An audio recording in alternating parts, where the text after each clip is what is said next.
September was a month that has passed and I played video games during it. So yeah, here is what I played in September. A good chunk of my gaming time was spent playing the 3 DLCs for Remnant 2, those being The Awakened King, The Forgotten Kingdom, and The Dark Horizon. As a disclaimer, just like I did with the base game, I played it to help out Iron Pineapple with a sponsored video on his channel. And similarly to the other times I've done videos like this with Pine, I personally have not been sponsored and have no obligation to anyone to say or do anything. So all thoughts are my own, but I do think it's important for you all to have the context. Anyway, I had a lot of fun with the DLC. I generally just love Remnant 2 as it has a lot of cool ideas and tons of really great bosses, and for the most part the DLC is just more of that. The way Remnant 2 works is that there are 3 primary areas. One of them is in a city that is Bloodborne coded, one is in a jungle filled with old ruins, and one is in a futuristic space setting. And instead of these areas being fully set in stone, the game procedurally generates what is going to be in each by pulling from a pool of zones and bosses that then populate the area you'll play in. The idea is that you will not see everything in one playthrough, giving a lot of reason to come back after beating it to see what else each zone can offer. The DLC essentially adds a new set of levels to each of the primary areas, expanding the possibilities of what content you'll be served. So while it is new content, it is still very much in line with the areas of the base game. This felt the most true for the Bloodborne area, as even though it did some interesting visual stuff with being along a coast, there were a bunch of sections that felt exactly like spots in the base game. And I get it, but it did feel a bit underwhelming. I think part of the reason reused content was so noticeable with that first DLC is that the gameplay of it is pretty straightforward, where the other 2 areas have more gimmicks to latch onto to distract from some of that sameness. Like the jungle area has tons of booby traps that you have to work through with careful platforming, and the space area is essentially a mini open world, putting a much bigger focus on navigation than the rest of the game does. To be clear, even those things exist in the base game to an extent, but they are built on enough here to create something that feels fresh. It doesn't entirely solve the problem, but it helps. One complaint I imagine a bunch of people will have about the DLCs is that there are way too many reused enemies from the base game, and yeah, I don't think that's entirely wrong. I wouldn't say it bothered me a ton, as they do find ways to change up how the reused enemies work, but I also did find it way more exciting to fight stuff that was wholly new. So while it isn't game ruining, I wouldn't blame anyone for being a bit disappointed.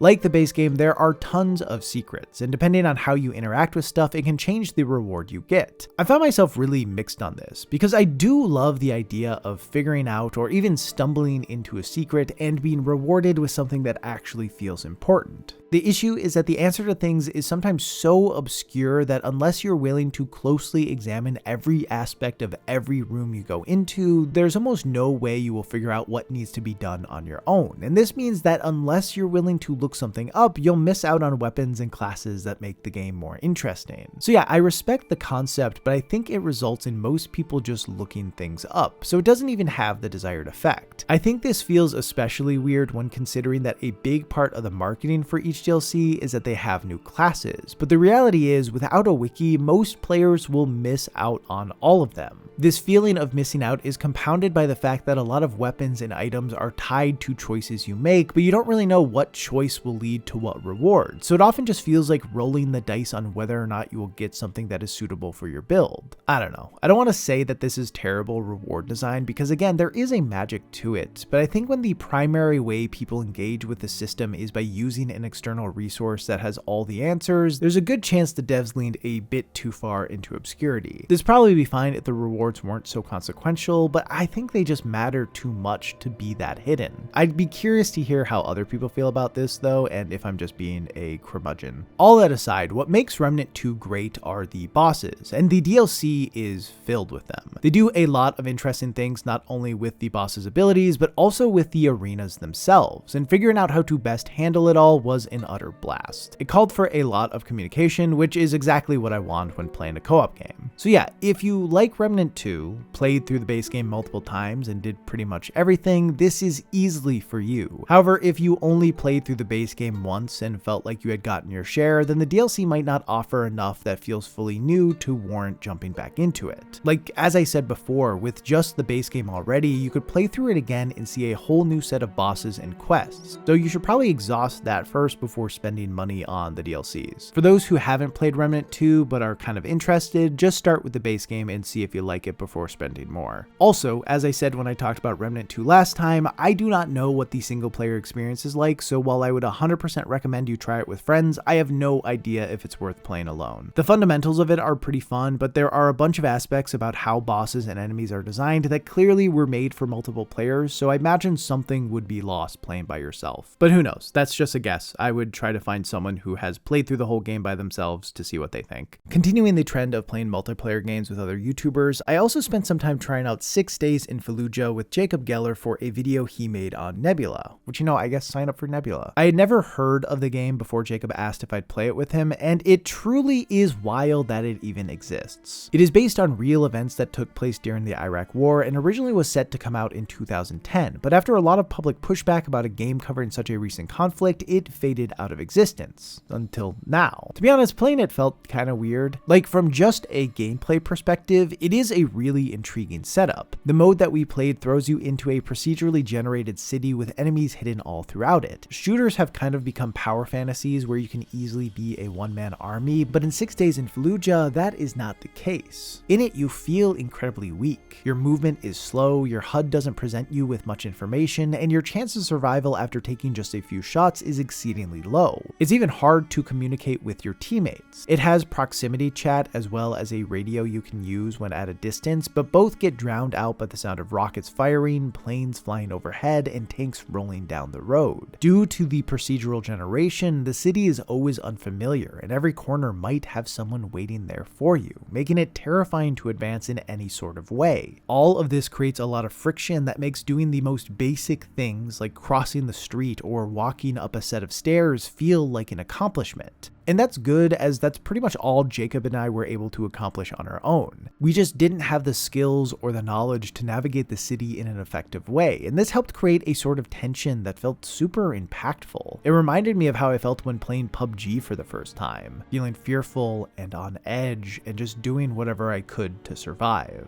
The developers have said that with this game, it has been their goal to not glorify the conflict, but to instead just represent what it was like while still being interesting to play over and over again. And I'd say the gameplay does a fairly successful job at doing that. While at the end of the day it is still gamifying a real conflict, it leaned more on realism, creating a perilous feel that took things seriously and was engaging because of it. However, it is worth noting that the game is not just made up of gameplay. It also presents itself as a documentary of sorts, filled with interviews with real soldiers from the Iraq War and narration of what happened that is all very entrenched in the American perspective. Jacob goes far more in depth about this in his video, but a massive part of the real Second Battle of Fallujah was that despite a large portion of the civilian population fleeing beforehand, there were still tens of thousands who were unable to get out of the city. But the implication the in-game documentary, as well as the gameplay itself, makes is that the only part of the population that didn't leave were the insurgents, ignoring the many civilian casualties that took place during it. As the game is very much in early access, there's obviously still a lot of runway for it to explore a fuller picture of what happened, but at the moment it's far from that, and it getting there feels like a long shot. I've played plenty of games about war, and I found that generally the more fictitious they are or the further in the past they're set, the more likely I am to disassociate from the realities of war, especially when the game in question isn't really aiming to do anything except provide entertaining gameplay. But this is the first time I have played something based on a real conflict that took place in my lifetime. And yeah, I found it harder to grapple with that. Honestly, it started to get me to reflect more on the ways I process things like violence and war when playing games. Untangling all that will be a long journey though, so I'll let you know what conclusions I come to when I come to them. I do think there is a ton of promise within the core gameplay concept here, and it is the type of frictional loop that I adore. But its presentation of the conflict, at least in its current state, has left a sour taste in my mouth. So yeah, I wasn't sold on it, but I'm curious to see where the game ends up once it's fully out. I then ended the month with The Legend of Zelda Echoes of Wisdom, and honestly Nintendo is kinda good at this whole making video games thing. As a lover of 2D Zelda titles, I've been waiting a long time for them to put out a brand new one, and honestly this is not what I expected them to make, but I guess that is sort of the beauty, or curse for some people, of Nintendo. They don't make what you want them to make. They care less about what they've done and more about what they could do. While I am more bullish on the direction modern Zelda has gone than it seems like everyone everyone else on YouTube currently is, I will admit that even I've been hoping for an entry with a tighter structure than the last couple games, and Echoes of Wisdom pretty much perfectly threaded the needle in terms of providing a more defined structure while also giving enough space to allow for the open air gameplay that made Breath of the Wild feel so fresh. The central mechanic of being able to create echoes of objects and enemies you come across that can be used however you please provides so many opportunities for creative problem solving. There are certainly some echoes that can solve more problems than others. For instance, the water blocks pretty much make most other forms of climbing or crossing gaps feel obsolete, but it does do a solid job of regularly presenting obstacles that require different types of echoes. This is especially the case with the caves you'll come across in the overworld and the dungeons, which unlike Tears of the Kingdom actually feel like classic Zelda dungeons while still letting you approach each individual room in whatever way makes the most sense to you. Having this tighter structure as well as the limitation of being a 2D game seemingly allowed Nintendo to make challenges that are hard to exploit but still flexible to solve, which is great.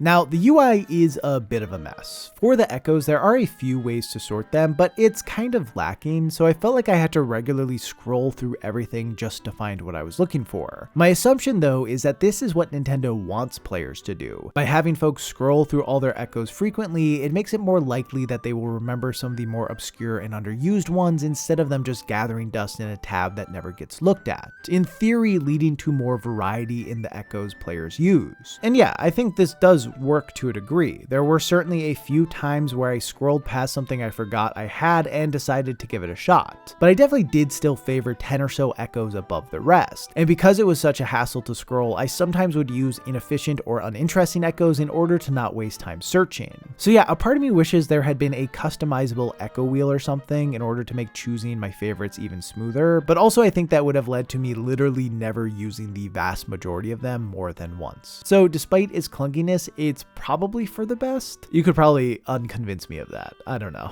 For those who have been missing more cohesive Zelda stories, this brings them back in a big way by having the first real companion in the series since 5 with Tri. And I don't know that I'd say it's an incredible Zelda story, but it is certainly charming, and it's fun to finally see an adventure from Zelda's perspective. I think there is a lot here for all types of Zelda fans. It combines so much of what has worked in previous Zelda titles together to create something that feels unique.